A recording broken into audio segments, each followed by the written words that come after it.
Hello students, classroom solution के इस video में आपका स्वागत है। आज हम लोग क्लास 10th के यूनिट नंबर 4 एक्सरसाइज 4.3 के क्वेश्चन नंबर 6 और क्वेश्चन नंबर 7 को हल करेंगे। जैसा कि पिछली वीडियो में हम लोगों ने क्वेश्चन नंबर 1 से लेकर क्वेश्चन नंबर 5 तक के सभी हल ज्ञात कर लिए थे। इसी क्रम में आज हम लोग प्रश्न संख्या 6 और प्रश्न संख्या 7 को हल करेंगे। जैसे कि आप जानते हैं, ये जो पूरा एक्सरसाइज है वो हमारे द्विघात समीकरण से रिलेटेड है, तो इन प्रश्नों को भी हम द्विघात समीकरण के नियमों से ही हल करेंगे। चलिए वीडियो को स्टार्ट करते हैं। जैसा कि आप देख पा रहे हैं कि क्वेश्चन नंबर 6 में कहा गया है कि हमारे पास एक आयताकार खेत है जिसका विकर्ण उसकी छोटी भुजा से 60 मीटर अधिक लंबा है, और यदि बड़ी भुजा उसी छोटी भुजा से 30 मीटर अधिक हो तो खेत की सभी भुजाएं आप ज्ञात कर लीजिए।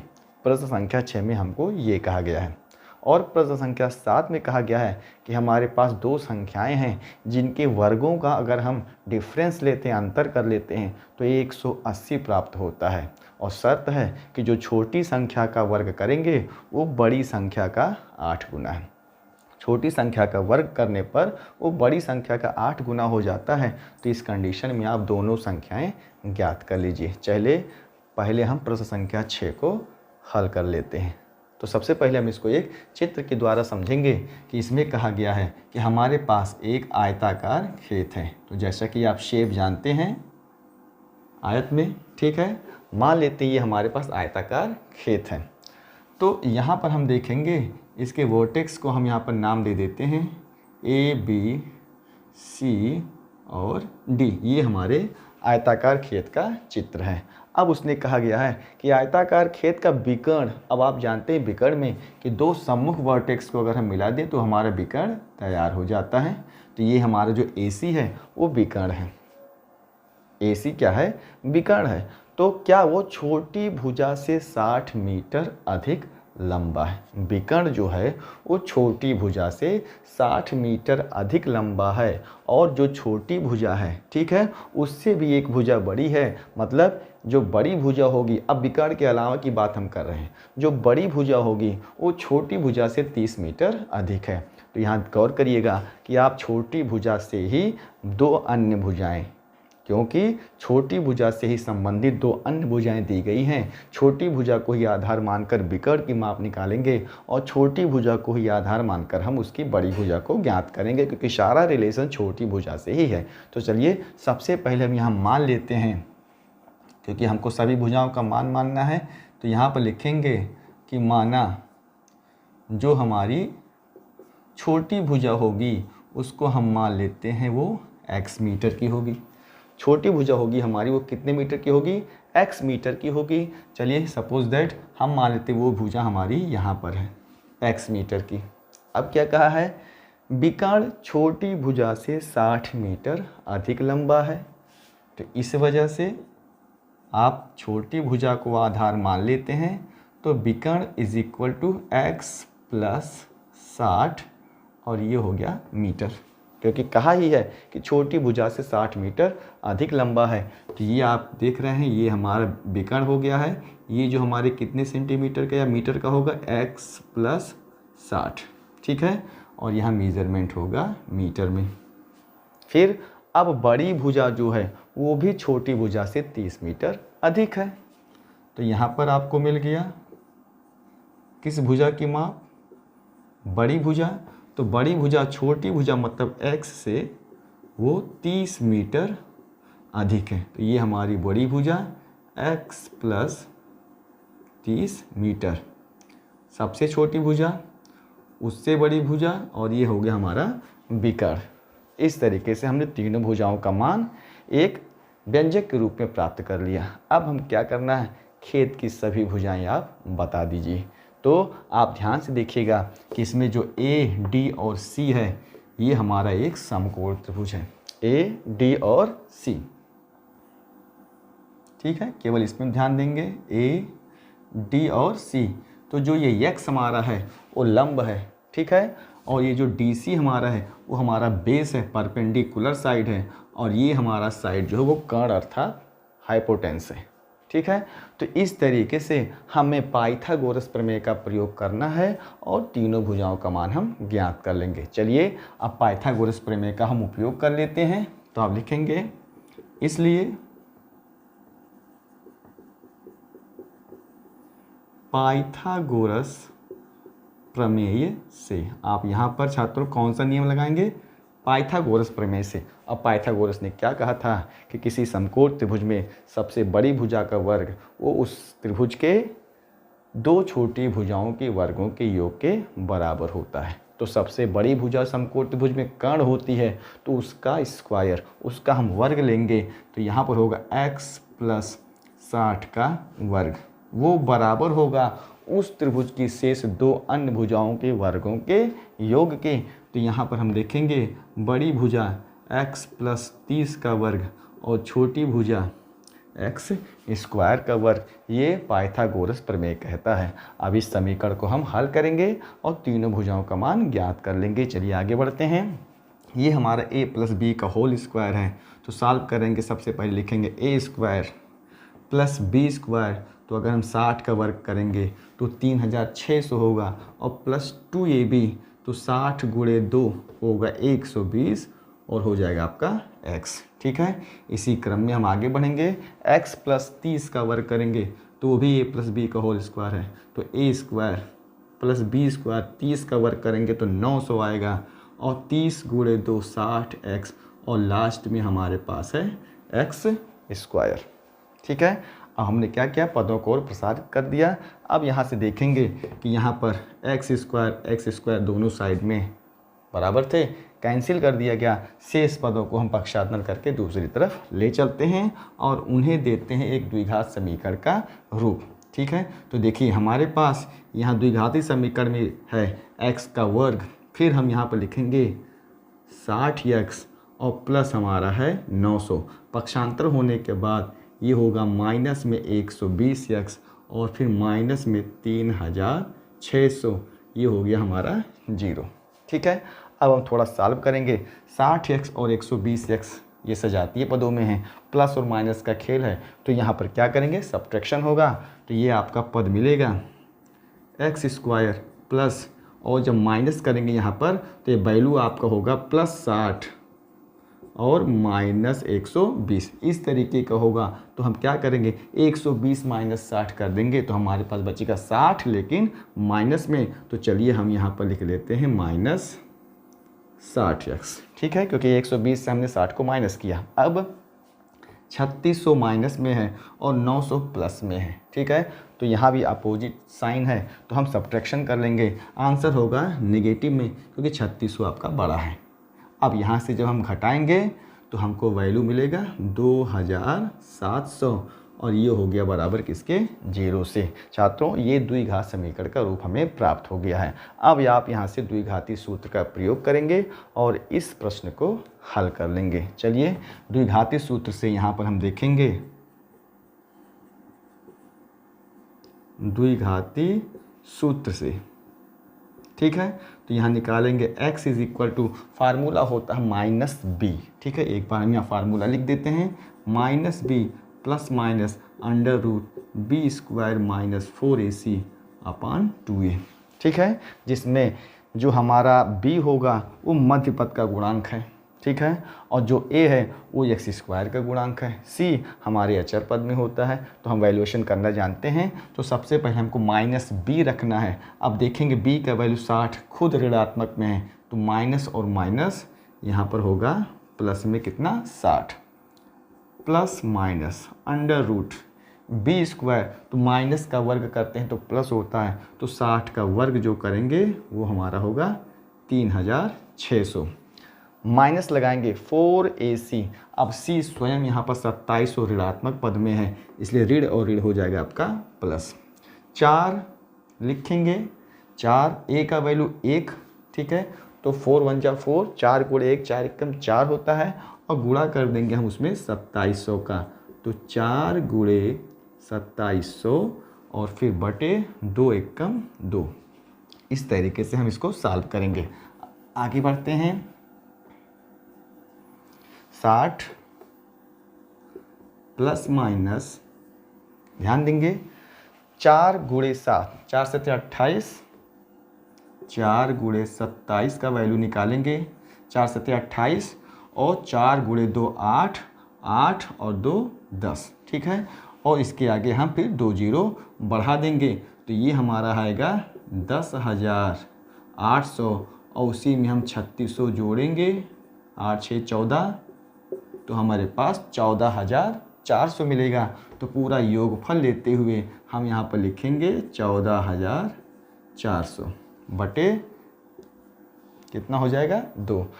अब जानते हैं कि 14,400 इसको हम दो तरीके से लिख सकते हैं, 144 गुणे 100, ठीक है, क्योंकि हम जानते हैं अंडर रूट ए इंटू बी कर देंगे। अब 144 का जो वर्ग है वो आप जानते हो कि 12 होता है और 100 का वर्ग जो होता है वर्गमूल में 10 होता है। 144 का वर्गमूल 12 और 100 का वर्गमूल 10, तो 12 और 10 का गुणाफल कर लेंगे, इसका आंसर आएगा आपका 120। मतलब जो वर्गमूल निकला है वो 120 निकला है। तो हम यहाँ पर 60 प्लस माइनस 120 और बटे 2, ठीक है। इस तरीके से हम लोगों ने वैल्यू अभी निकाला है, लेकिन जब उत्तर देंगे तो आप जानते हैं प्लस और माइनस के रूप में देना होता है। तो इसलिए x का वैल्यू जब निकालेंगे तो एक बार हम प्लस लेंगे तो 60 प्लस 120 बटे 2 और एक बार हम माइनस लेंगे 60 माइनस 120 बटे 2। तो आप जानते हैं 60 और 120 ये मिलके 180 होगा और 2 से भाग करेंगे तो हमारा आएगा 90 मीटर, ठीक है। और यहाँ पर जो वैल्यू होगा वो आएगा माइनस कितना 30, तो ये हम कर देंगे अमान्य, क्योंकि खेत की भुजा जो होगी वो ऋणात्मक मान्य नहीं होगी। तो हमारा जो वैल्यू मिलेगा वो हम एक्सटेंड करेंगे किसको 90 के रूप में। तो इस प्रकार आपने x का वैल्यू निकाले 90। तो हम छात्र अब यहाँ देखते हैं कि ये जो भुजा हमने x मानी थी, मतलब खेत की जो छोटी भुजा थी वो हो जाएगी कितने मीटर की 90 मीटर की। तो यहाँ पर आप देखेंगे जो खेत की भुजा हमारी 90 मीटर हो गई। तो यहाँ पर अब हम वैल्यूएशन कर लेते हैं कि जो छोटी भुजा थी x, ठीक है, उसको हमने x माना था, इस भुजा का मान हो गया हमारा 90 मीटर क्योंकि x का वैल्यू निकला। अब हम देखते हैं कि जो विकर्ण वाली भुजा थी वो 90 प्लस 60 होगा, 90 और प्लस 60 होगा, तो वो भी भुजा आपकी वैल्यू मिल गई। 90 और 60 ये जोड़ के हो गया 150 मीटर जो विकर्ण की माप थी, और जो छोटी भुजा आपकी 60 मीटर के हिसाब से 90 मीटर जो जोड़ा गया था, अब हम 30 मीटर जोड़ेंगे और 90 और 30 ये हो गया हमारा 120 मीटर। तो देखिए तीनों उत्तर आपके सामने हैं कि खेत की जो छोटी भुजा थी वो 90 मीटर, विकर्ण छोटी भुजा से क्या है 60 मीटर अधिक है, तो 90 और 60 हो गया 150, और जो बड़ी भुजा थी वो छोटी भुजा से 30 मीटर अधिक थी, तो 90 प्लस 30 हो गया 120 मीटर। इस तरीके से पहले हम उस मूल का पद ज्ञात करेंगे, उस मूल का मान ज्ञात कर लेंगे, फिर शेष तरीके से हम इस्तेमाल करते हुए उत्तर को प्राप्त करेंगे। इस तरीके से हम लोगों ने क्वेश्चन नंबर 6 को हल कर लिया है। ठीक, अब आगे बढ़ते हैं क्वेश्चन नंबर 7 की तरफ। क्वेश्चन नंबर 7 में भी छात्रों कहा गया है कि आपको ये देखना है कि जो दो संख्याओं का खेल है वो किस तरीके से एक दूसरे से संबंधित हैं। तो चलिए क्वेश्चन नंबर 7 को हल कर लेते हैं। दो संख्याएं हैं, उनके वर्गों का अंतर 180 है। छोटी संख्या का वर्ग करेंगे तो बड़ी संख्या का 8 गुना है। यहाँ छोटी संख्या और बड़ी संख्या है, पहले हम उन्हीं को मान लेते हैं। यहाँ पर माना बड़ी संख्या वो हमारी x है और छोटी संख्या वो हमारी y है। ठीक है, अब इन्हीं दोनों का आंसर आपको देना है। अब शर्त लगा देते हैं कि पहली शर्त में कहा है दोनों संख्याओं के वर्गों का अंतर 180 है। चलिए, पहली शर्त है x square minus y square, ये हमारा है 180। पहली संख्या का वर्ग मतलब x का वर्ग, छोटी संख्या का वर्ग मतलब y का वर्ग, बड़ी संख्या के वर्ग से छोटी संख्या के वर्ग को हमने घटा दिया, 180 मिल गया। इसको हम मान लेते हैं इक्वेशन नंबर 1। पहला समीकरण हमको प्राप्त हो गया। चलिए देखते हैं दूसरी बात उन्होंने क्या कही है। छोटी संख्या का वर्ग जो होगा वो बड़ी संख्या का 8 गुना है। ठीक है, कहने का मतलब छोटी संख्या का वर्ग मतलब वाई स्क्वायर। छोटी संख्या y है, उसका वर्ग हम लेंगे वाई स्क्वायर, और वो बड़ी संख्या का कितना गुना है, 8 गुना है। तो वाई स्क्वायर जो होगा वो बड़ी संख्या मतलब x का कितना गुना है, 8 गुना है। इसको मान लेते हैं इक्वेशन नंबर 2। ठीक है, छोटी संख्या का वर्ग बड़ी संख्या का 8 गुना है। अब देखिए इक्वेशन नंबर 2 में वाई स्क्वायर का जो वैल्यू है वो x के पदों में दिया गया है, मतलब वाई स्क्वायर का मान 8x है। तो हम क्या करते हैं, समीकरण नंबर 1 में वाई स्क्वायर की जगह पे 8x रख देते हैं और उसको हम समतुल्य बनाते हुए कि यक्स के पदों का रैखिक समीकरण नहीं द्विघाती समीकरण में कन्वर्ट करेंगे, और फिर आप देखेंगे कि ये मान कैसे हल किया जाता है। चलिए अब यहाँ पर हम देखेंगे समीकरण 1 में वाई स्क्वायर बराबर 8x रखने पर, अब देखिए रखा कहाँ जाएगा, एक्स स्क्वायर माइनस, अब वाई स्क्वायर के जगह पे हम रख देंगे 8x बराबर हो गया हमारा 180। यही कहा गया था, क्योंकि यक्स रहेगा यहाँ भी यक्स है तो द्विघात समीकरण आपका सही तरीके से सॉल्व होगा, और यक्स स्क्वायर वाई स्क्वायर रहेगा तो आप द्विघात समीकरण में उसे हल नहीं कर पाएंगे। इसलिए पदों का समान होना अनिवार्य था, इसलिए हमने वाई स्क्वायर के जगह पे वहाँ पर क्या रख दिया, 8x। अब इसको सरल करने में थोड़ा आसानी होगा, पक्षांतर कर लेते हैं।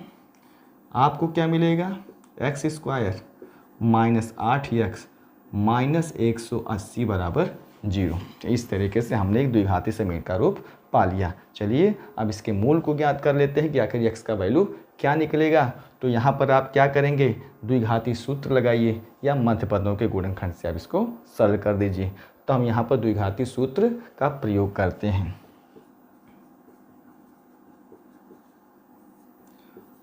द्विघाती सूत्र से, ठीक है, x का वैल्यू निकालेंगे, माइनस b तो 8 माइनस में है इसलिए प्लस में लिखा जाएगा, plus minus under root b square minus 8 का वर्ग करेंगे तो वो होगा 64, माइनस 4ac, ac हमारा जो 180 ऋणात्मक है इसलिए हो जाएगा प्लस 4 इंटू a का वैल्यू 1 है तो c का वैल्यू गुणा कर देंगे 180, और फिर यहाँ पर हम 2a 2 1 कम 2 लिखेंगे, सरल करेंगे 8 प्लस माइनस, ठीक है, 18 गुणे 4 72, 1 0 बनाएंगे 720, और उसमें हम 64 को क्या करेंगे, जोड़ देंगे, 4 6 2 8 और हो गया 784। ठीक है, तो यहाँ पर लिखेंगे 784 और बटे हो गया हमारा 2। ठीक है, अब 784 का हम वर्गमूल निकालेंगे। भाग बीच से वर्गमूल निकालना आप जानते होंगे, तो 784 का वर्गमूल जब हम निकालेंगे तो यहाँ पर 2 और 2 हो गया 4। कभी ये वीडियो भी आपको बना के डाला जाएगा कि हम भाग बीच से वर्गमूल कैसे निकालते हैं। यहाँ हमारे पास बचेगा 3 और हो गया 84। ठीक है, 2 + 2 हमको कर दिया गया 4। अब यहाँ पर देखेंगे कि ये संख्या आखिरी में 4 है तो हम 8 लेंगे, और 8 लेने के बाद 8 × 8 64 और 8 × 4 32 और 6 38, हमारा वर्गमूल होगा 28। 784 का जो वर्गमूल निकलेगा वो छात्रों 28 निकलेगा। तो हम इसको यहाँ पर यूज करेंगे क्योंकि हमें वर्गमूल का मान रखना है। ठीक है, अब देखेंगे यहाँ पर x = 8 ± 28 और बटे हो गया 2। आसानी से हम लोगों ने हल भी कर लिया। आपका मन करे तो आप द्विघाती सूत्र की सहायता से ना हल करिए, आप इसको मध्य पद के गुणनखंड से भी हल कर सकते हैं, जैसा आपके लिए सूटेबल हो। ठीक है, तो यहाँ पर आप आगे बढ़ते हैं। एक बार प्लस चिन्ह लेंगे और एक बार हम माइनस चिन्ह का प्रयोग करेंगे, और 28 और 8 ये हम जानते हैं 36 होता है। ठीक है, बटे 2 कर देंगे और यहाँ पर -20/2 करेंगे तो यहाँ का वैल्यू निकलेगा 18 और यहाँ का वैल्यू निकलेगा -10। इसको हम कर देंगे अमान्य। अब आप कहेंगे क्यों अमान्य है, -10 भी एक संख्या है। यहाँ पर तो ऋणात्मक और धनात्मक का कोई उल्लेख नहीं है, लेकिन ध्यान दीजिएगा कि अगर हम -10 को संख्या मान लेंगे तो -10 x का वैल्यू है, -10 x का वैल्यू है और x को हमने बड़ी संख्या माना है और x जो आपका है वो y से बड़ा होना चाहिए, तो नेगेटिव नहीं होगा, इसलिए हमने नेगेटिव का मान छोड़ दिया है। इसलिए हमने क्या लिया, x का वैल्यू हमने ले लिया है 18।